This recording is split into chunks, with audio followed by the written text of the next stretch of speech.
अथवा दाखला नंबर 17 जो बहुपदी p of x बराबर 2x² - 3x + k ના શૂન્યો પરસ્પર વ્યસ્ત હોય તો k ની કિંમત શોધો।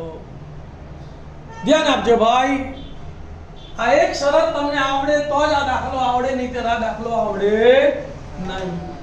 ધ્યાન આપો બોર્ડ ઉપર, અહીં બહુપદી કઈ છે? p of x બરાબર 2x² - 3x + k છે। પહેલા આપણે abc શોધી કાઢીએ તો બહુપદીને દ્વિઘાત બહુપદીના પ્રમાણિત સ્વરૂપ બરાબર કયું પ્રમાણિત સ્વરૂપ પર? તો પ્રમાણિત સ્વરૂપ એ x² + bx + c, એટલે p of x બરાબર લખીશું ને આને બી પ્રમાણિત સ્વરૂપ p of x બરાબર x² + bx + c સાથે સરખાવવા। તો માટે a બરાબર કેટલા થશે?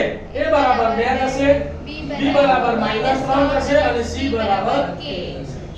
હવે તમારે ધ્યાન આપવાનું છે, આ બહુ જ મહત્વની શરત છે કે જો દ્વિઘાત બહુપદીના શૂન્યો પરસ્પર વ્યસ્ત સંખ્યા હોય તો a બરાબર c થાય, એટલે કે x² નો સહગુણક અને અચળ પદ સરખા થાય। x² નો સહગુણક અને અચળ પદ સરખા થાય।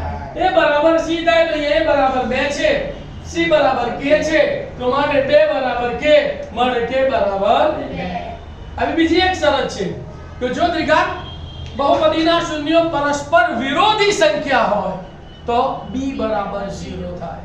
યાદ રાખજો, બીજ પરસ્પર વ્યસ્ત સંખ્યા હોય તો a બરાબર c, બીજ પરસ્પર વિરોધી એટલે એક પ્લસ અને બીજો માઈનસ તો b બરાબર 0।